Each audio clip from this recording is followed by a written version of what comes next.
welcome back to Face It with Dr. G. I'm Dr. G, and I have the enormous pleasure of having one of my dearest friends and colleagues on this episode. She is across the pond in Liverpool and has an incredible practice, loves ultrasounds. We're going to talk to her about all the things. Welcome, Dr. Mj-Rowland Warmann. Did I say that right? You did say that right. Thank you so much for having me on here. It's an absolute pleasure talking to you on this Thursday evening. It's so great to have you. And I know we talked a little bit about this before, what are we going to discuss? It's just so super casual, and you speak all over the world on ultrasound. You come to the US quite frequently and have trainings that you host in Liverpool. People fly over there for you as well. I mean, why wouldn't they? And I thought it'd be interesting just to get into a little bit more of your story and the business side, because you have an incredible practice in Liverpool, and I think it'd be interesting for people to hear. So where did you come from? Where in the world or where in the career? What is your story? So I'm German. My mum is German, and I took a bit of a meandering path and ended up in England because my dad was English. So for the reason of learning English in my childhood, because I grew up in Germany, I started school here and then ended up going to university here and becoming a dentist because there are so many dentists in my immediate family. I thought that was the sensible choice. My mum's a doctor and I'm surrounded just by teeth and health. So that is what I did. After university in England, I just thought, stay here. And after doing dentistry for a very short time, I was introduced to aesthetic medicine, which is something I deeply love because I think in dentistry it's very much a handiwork. It's technical and it is all about crafting things, whereas aesthetic medicine is a lot more about art. And yes, there's the technical aspect to it as well, but aesthetic medicine for me is more medicine really, because it is more about people and it's more about almost like the whole person, and the relationships that you can have with people in aesthetic medicine are for me so much more meaningful. So my career kind of ended up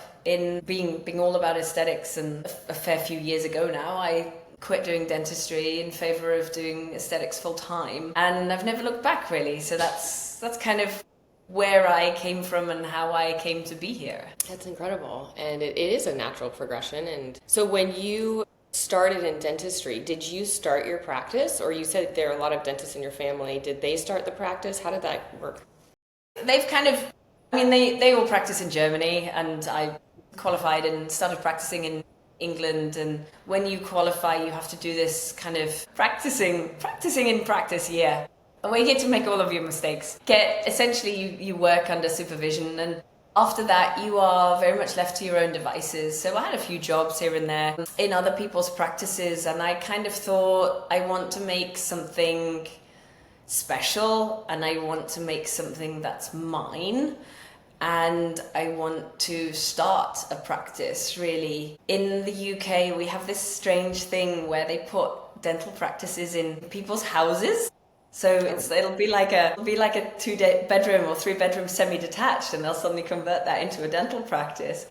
And I just thought, coming from Germany where everything is purpose-built, I thought that was one of the strangest things. And my family sort of thought that was very, very weird as well.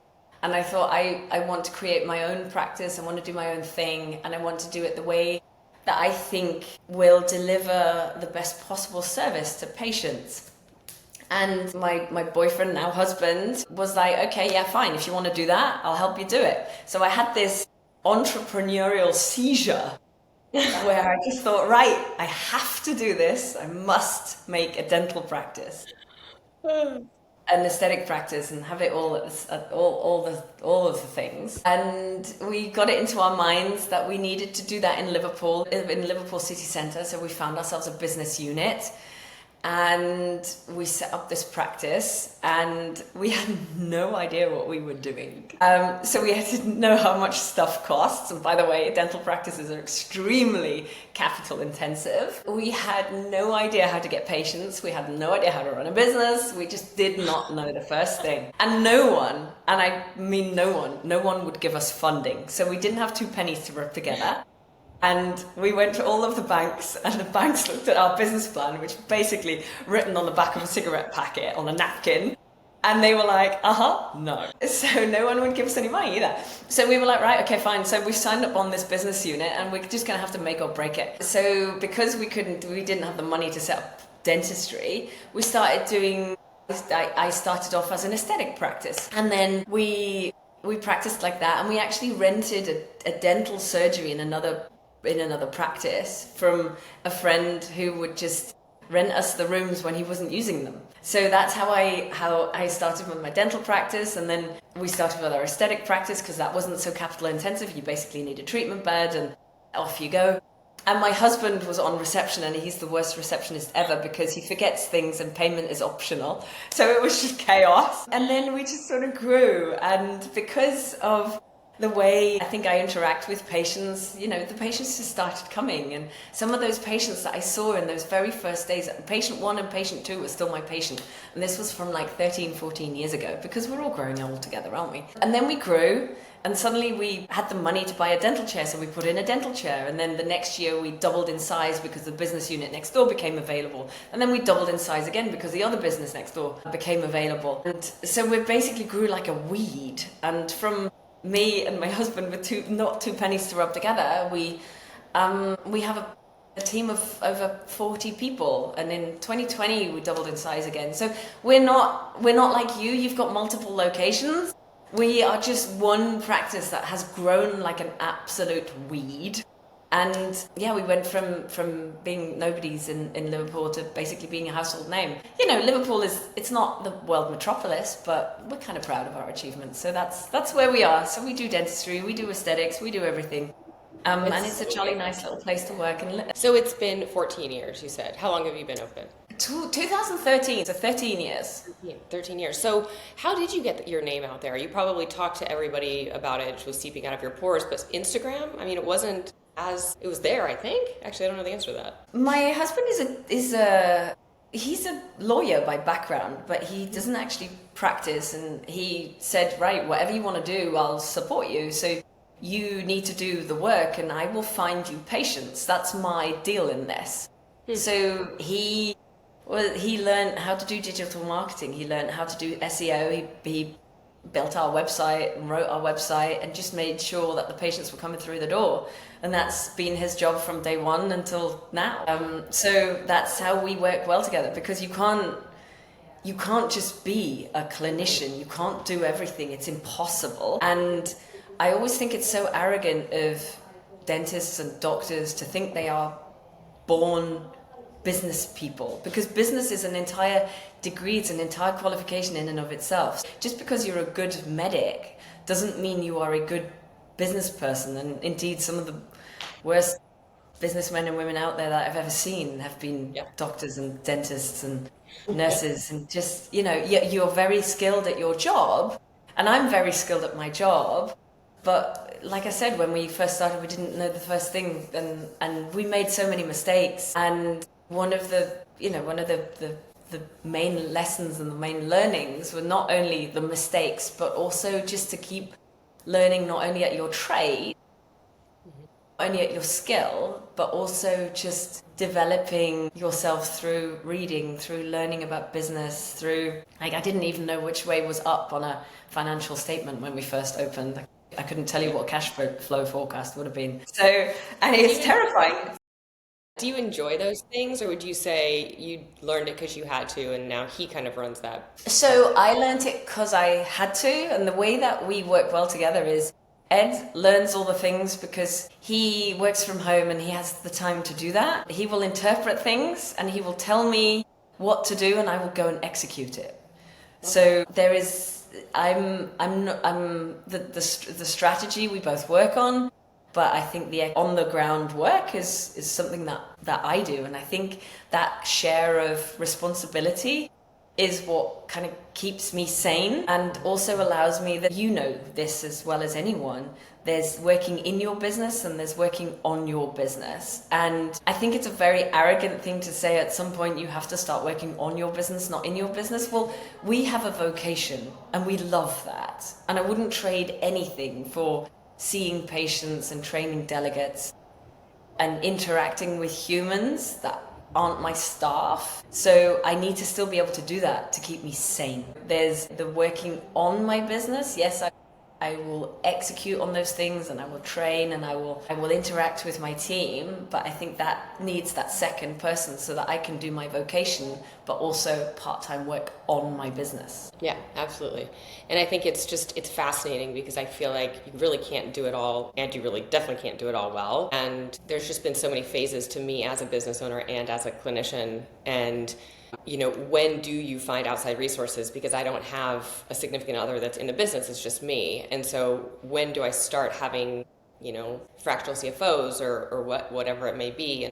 And how do I find them and how do I trust them? Because I loved learning all of the business stuff at the beginning and made a ton of mistakes, and it was super fun, exciting for me. But then at the end of the day, the business gets so complex, Yeah. Like that, I'm not a business person, but I have learned a ton and I love it. So I'm always listening to podcasts and reading books and teaching myself all about it. But I think in general, physicians don't enjoy that. That's why they went to medical school, No, they went to medical school and I think that's kind of what they think is, I went to medical school and they're so clever and they think by proxy they can manage a business without really thinking twice about it. And that's the biggest fallacy of them all, that's where you will be frustrated and you will fail. And I think that's where the need for further learning really comes in. And I mean, you will, if you reflect back on when did you set up your practice? It must have been a good few years ago now. Yeah, 2017. So it'll be 8 years.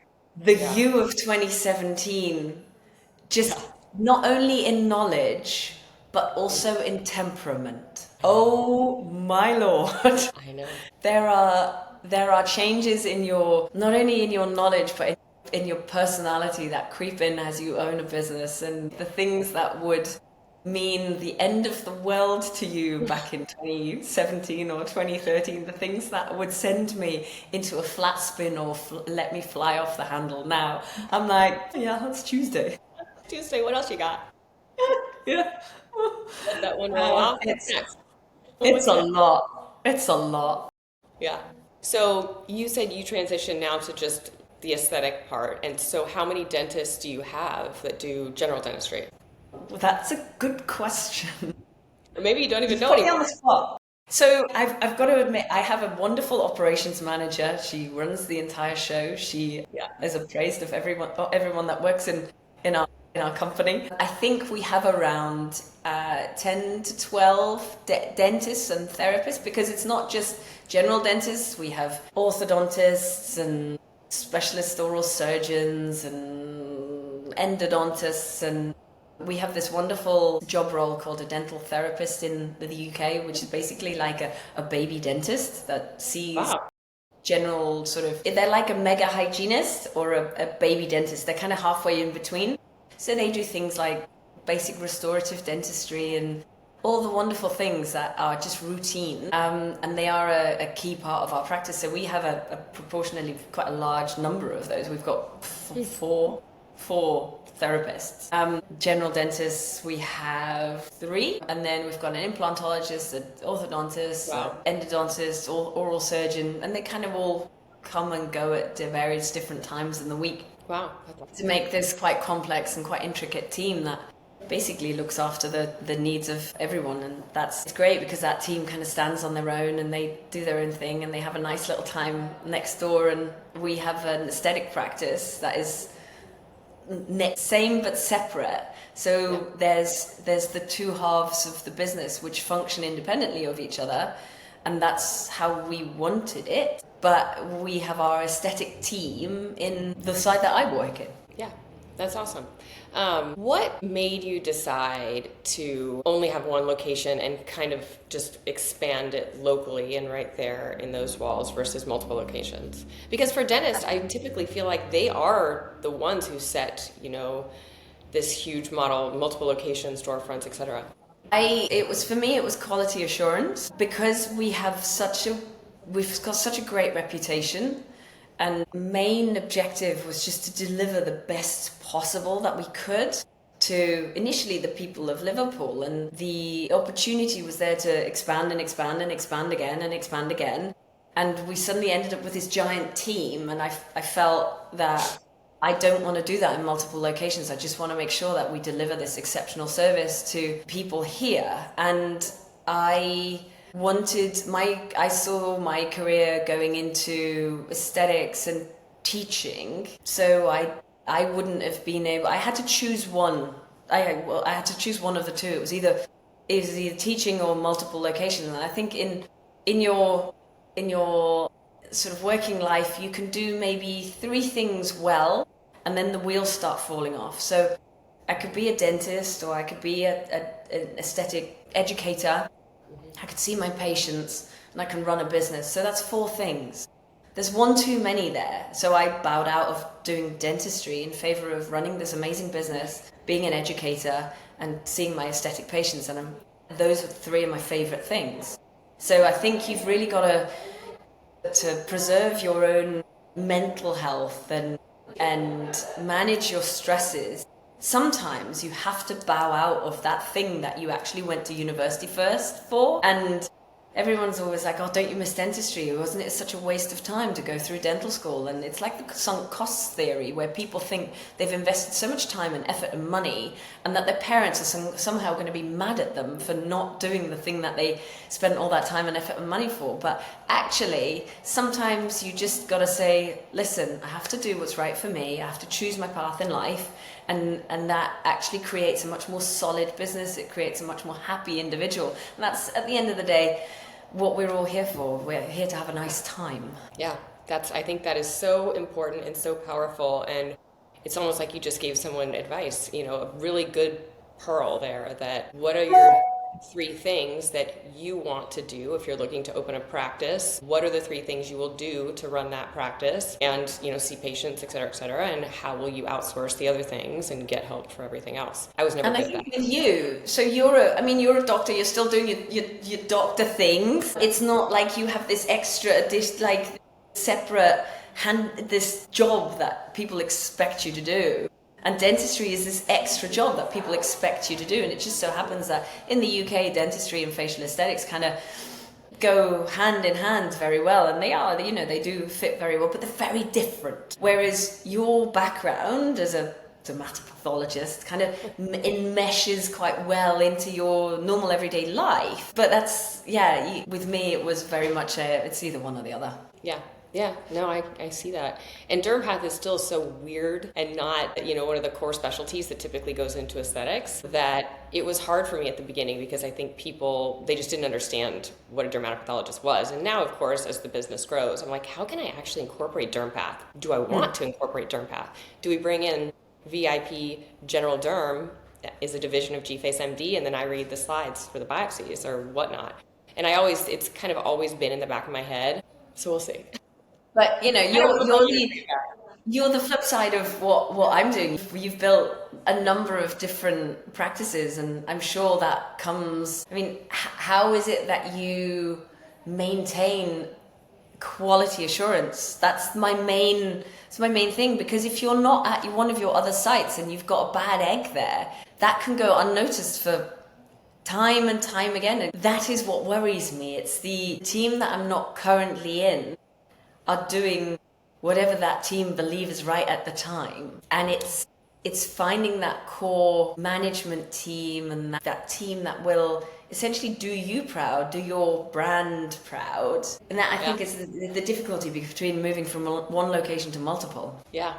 And it's all about people and trusting people, hiring incredible minds and workers and just brilliant people that you trust. And also just being accountable with everyone, having those meetings, those touch points. When it comes also to the injectors, our our mission is that all of the injectors is kind of like a soul cycle where you walk in, you know exactly what you're going to get, you know how the treatment's going to be performed, but each injector is beautifully unique because they're a different person, but the same treatments will be done with a little finesse. And we created an online, essentially onboarding training program that makes everything measurable, reproducible. They have to go through quizzes, and there's a lot of videos and resources and all that, but it's still something that I'm learning and figuring out, but also just growing locally first before we go beyond state lines. That's been helpful too. But I don't know. Yes, it's and we have probably a very similar thing to you, because we're both educators, so we love to educate, whether that be our people or other injectors. And I find it so frustrating that there is such a variability in injectors. And when you hire someone and you train them, you want them to be at a certain standard so that they can reproduce what your offering is. And that is very, very different for me in aesthetics as it is in dentistry, because essentially when we hire a dentist, they are all of a certain standard, and I can put them in a surgery and they are all of the requisite level because of the training that they've done and the resume that they have. And I know that if I put them amongst patients, they will be successful and they can do the job. Whereas that is sometimes not the case with aesthetic injectors, because the training is so variable and there's no set, universal framework. It's not like anyone can qualify as an injector, because there is nothing out there that gives a baseline training that is even of any requisite set level for you then to take them and shape them from there on out. Because if they've done a toxin course, I mean, it might be a great one, it might be an absolutely appalling one, and you think, all right, I'm wrong teaching you again. Yep. And that's exactly it. So people will say, how do I get training? I want to, apply for a job there. How do I get training? And I would always say, and I don't say this anymore, really, we're not hiring anymore. I would say it doesn't matter what I'm like, we're done hiring for now. I appreciate and acknowledge and respect that you got some training, so you know different terminology, etc. But you're going to get completely retrained because of our protocols and standardization and all that. But now I do have people that have come from practices, they do have experience. I used to just train them from the ground up. And I do like that they've had experience, because it does give them, we can learn from that, or we could say, nah, let's just not do it that way. So again, my phrase is always hire the person for who they are, and you can train the skill. Because otherwise 100%. You're going to get yourself into a problem. Yeah, you cannot hire attitude. Yeah. What would you say was the biggest turning point? So you guys, you and Ed were just like totally in over your head. What is the phrase? Underwater with what are we doing? We have no clue. And then was there like an aha moment when you're like, oh, we kind of know what we're doing now? So we were constantly growing for a period of 6 years. So we'd build something and then we'd outgrow it, and then we'd double in size and double it. So we were constantly, for that period of time, essentially chasing our tails, because it was getting so big that... Well, do you mean big as in like patients, or big as in your team, or both? Both. We grew from not even one surgery to an 8 surgery dental practice with, at one point we had something like 55 employees. It was enormous, and it's still an enormous team. And we were making up the rules as we went along, and putting in layers of management as that. So initially it was a flat management structure where everyone talked to everyone, and then as you gain more and more people, you sort of think, well, we can't do that anymore. That's when you kind of think, all right, cool, we're best make an organogram, because that's what we do at this stage. I've never heard of that. Like an org chart. Yeah, well, basically an org chart. And then we put in different sort of protocols, and we kind of just made it up as we went along. And we always hired for these wonderful individuals that kind of just shared our values, and most of my staff have been with us for years and years and years. So they kind of live and breathe SmileWorks, and they know what's right and what isn't. And we always sort of said we play almost like by the rules of cricket. If it feels right, it's probably right. And if it feels wrong, it's probably wrong. Yeah. And it's do right by your patients and do right by your people, and the money will follow. So a lot of the time it was just sort of we do things how we feel, and that's always served us really well. Yeah. And obviously there's like protocols and things in place and SOPs and all the wonderful things that you need.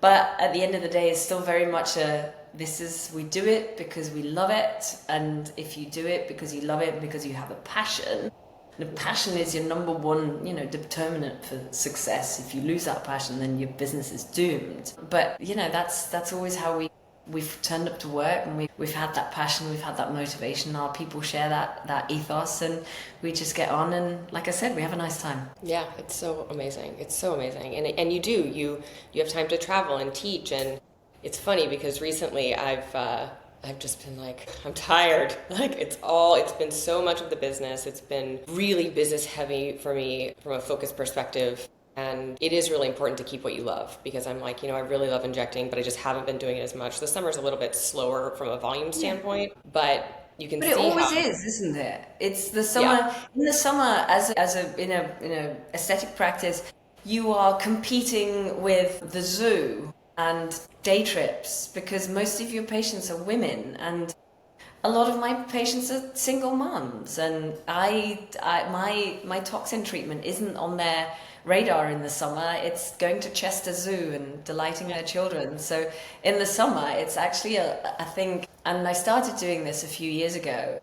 I take a month off because I just think you don't need me in that time, and I don't need you in that time, and we can just come back to each other when school starts back, because we're all going to focus on our priorities for a little bit, and just taking that time and it being okay, rather than thinking, oh, I've got to be at work, and then stressing yourself out because the volume isn't there, and it isn't there because it's summer. And it's sort of this mad vicious cycle that once you just rip that band-aid off and you say, right, it's break time, it's summer. We don't do any courses really in the summer, and we do a lot of holidays, and that's good for the team, it's good for us, and it's good for everyone really. Yeah. I agree with you, but I will say the volume's not here, but the revenue keeps, Yeah. getting more and more and more. So even though we're low in a percentage booking, ratio, we're still bringing in more money. So it's the quality of patients that make it a priority in the summer, make up for the lack of volume. And it's I think fascinating. that is a natural progression and growth as an injector, though, as well, isn't it? Because people come to you because of who you are, and because of where they've seen you or what they've seen you do. They like what you do on Instagram, and they know, like, and they trust you. And the type of patients that you attract by virtue of the messaging that you put out and the teaching that you put out are like-minded people that are enlightened, insightful, and they're smart, and they're often the people that are. And I hate to tell you this, Gretchen, we are getting a little bit older now. They Yeah, are of I've our noticed. age, right? So I've did noticed. you I feel notice it. this weird thing that when we went through our 30s, we had people of our age, and now that we're in our 40s, we have people of our age, and Yeah, it's funny. they're more financially secure. They're our tribe, and they trust us because they've reached that time in their life where this is appropriate. But when I was a 29-year-old pipsqueak, I don't think anyone of my caliber would have bought aesthetic treatments off me, because they would have just been like, what do you know about aging? And it's not just experience, and it's not just having this kick-ass practice and this wonderful team and these wonderful processes and pricing right. It's also about just aging a little bit more and aging with your patient base. So, if younger injectors are listening to this thinking, what am I missing? Just get a few wrinkles, be a bit older. Yeah, Because that yeah. actually, Just age quicker, more on quickly. reflection, it Yeah, helps. yeah. It is. It's fascinating because patients will say, you look wonderful or whatever it may be, and they're like, I just want what you want, what you're doing. Just tell me what you're doing. And the older you get, the more you've done. Perimenopause. Now it's all these peptides and everything, hormone replacement, all that stuff. So yeah, it's fascinating. It's just fascinating to watch the different phases of the business, the different chapters, the different versions of myself, and I'm sure you, that have to show up for the business as it grows. So what is your exit strategy? Do you have one? What's your plan? Do you know what? At this moment in time, I'm pretty happy doing what I do and being who I am. I have this nice balance between owning this amazing business and doing the work that I love. And I think at this point, I'm not really thinking about exit. I'm 41 years old. I'm not saying I'm getting into it, but I'm into it. And I think for the next 4 or 5 years, it's probably not on the cards. Certainly not for the aesthetics business, which I absolutely love. And the dental team, I think every now and again, you need to step back and evaluate your business. And because it's very easy to get into the routine of this is the thing that we've always been doing, and this is the thing that works, and that breeds complacency. And it breeds loss of profitability. Because if not everyone is on the ball about how your business is performing, then your profit margins will go, your net profit will end up in the toilet. And over the last year, one of the best things that I have done for my business in the last 5 years is hire a business consultant who unpicked everything. He unpicked our pricing strategy, our net profits. Suddenly we had profit and losses for every single one of my clinicians. So I knew, what they were making per hour, what their net profitability was, what the most profitable revenue streams was. And it allowed us to really critically look at some of the individuals in our team who were not pulling their weight as well, but also on how we remunerate our clinicians, because I always want to give people pay rises, but do we want to be just giving people pay rises, or do we want to be giving people the opportunity to earn that pay rise? Because that's a much more significant thing that is much more morale boosting. So we actually did this whole exercise on making the business more profitable. Yes, saying goodbye to a few people who were not able to deliver that, and reshaping it so that the workload was distributed to people who were high performing. And that, as an exercise, meant the net profitability of the business increased exponentially by actually doing less work. So higher net profit, lower revenue, happier team, workload shared more effectively. Things like bonus structures were suddenly much more achievable, and they were much more appropriate for all members of the team. And those kind of exercises, I think it's very easy to get into a rut, and then you have these thoughts about, what's my exit strategy? Because you're in this rut and you think the only way is out. Whereas if you actually take a step back and you get a mentor or a business consultant, and one who is effective and knows what they're doing, who looks at your business objectively, because you are not objective, you just can't be because you're in it, and execute on strategies that help your business, you kind of get this new lease of life, and you think, actually no, this is cool, this is great, this is what I built, and this is what I love, so I'm going to carry on doing it for a little bit longer. Yeah, I love that. And the numbers don't lie. If you got the data the right way and you're using a consultant like that, we also have an incredible one. It's fascinating because when you have your blinders on and you're like, it just looks like we're making more money, but you don't know the details. Yeah. It is so empowering and enlightening to see what's happening, truly see what's happening, and to then allow to have transparency with your team members to motivate them for business, bonus structures, all of that.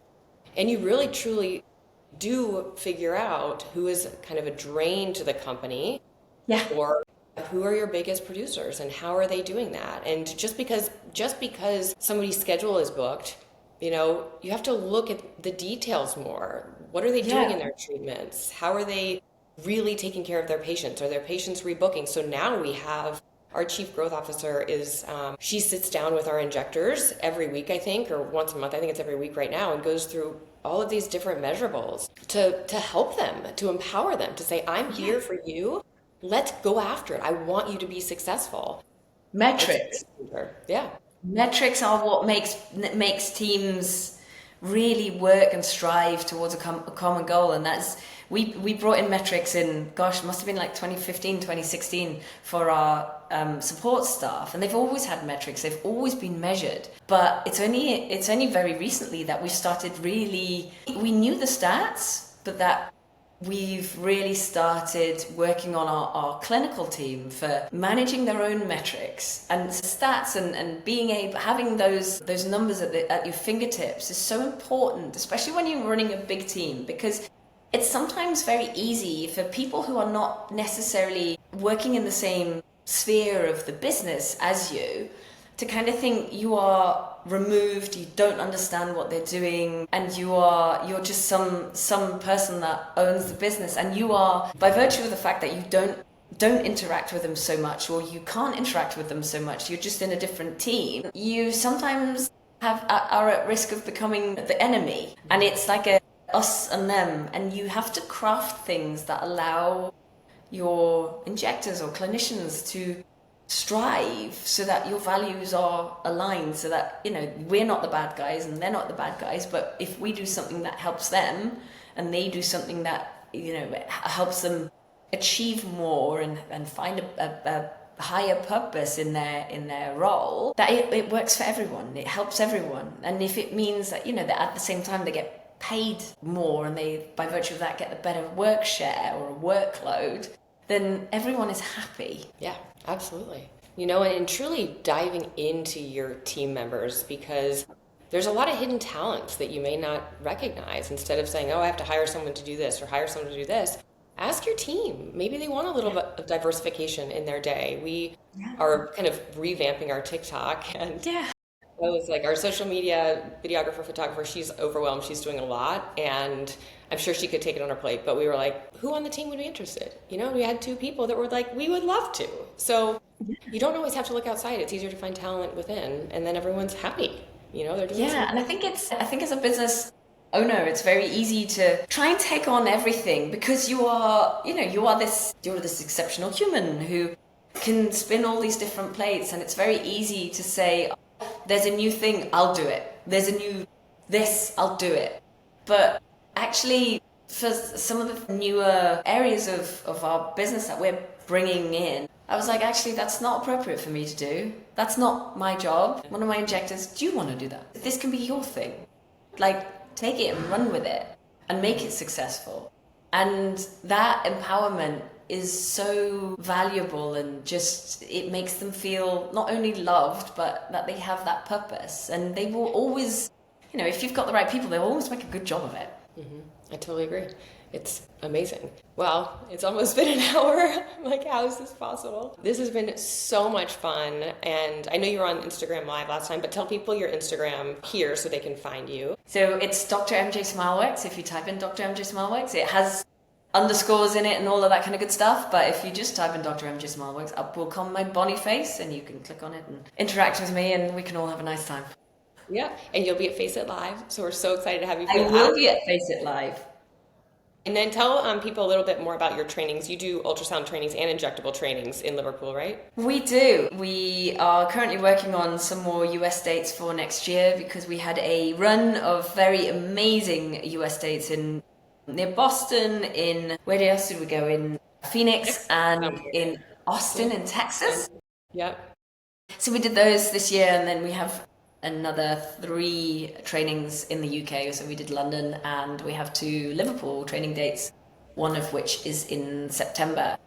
And my main focus in training is ultrasound, because I love it, and I think everyone should at least have an appreciation. Even if you don't use it in everyday practice, you should know about it and have a working knowledge, because it, you know, you might not use it technically, but it supercharges your knowledge of anatomy and your understanding of how the human face works. So we do foundation courses and advanced courses, and I have a fair number of US and other nationalities of injectors that come over and do mentoring with me, because I offer mentoring and ultrasound guided treatments, which is the mainstay of my practice, really, because I love watching injections of filler in real time. So everything I do really is guided. So I had a injector from the US over this week, and there's some more people in the coming few months that come and train with us, because the way that we are able to set up training in the UK is that people from all over the world can actually have hands-on training, because it's in the US you kind of restricted to what you can do in your state, whereas here people can come and actually get hands-on practice, and that's So awesome. kind of a fun thing. Very cool. I love it. I still need to come and do some training with you. It'd be so much fun. Yeah, you should. And Liverpool's a beautiful little place. It's like a village. Yeah, I will make it there. One day. One day. One day. Hey, I've been to see you, so you should come and return the favor and come and see me. I know, I'm going to. Well, thank you so much. Thank you to all of you for listening or watching. Subscribe, share with your friends. We can't wait to see you next time. Thank you so much for having me. It's been an absolute pleasure. I will see you at Face It. Woo!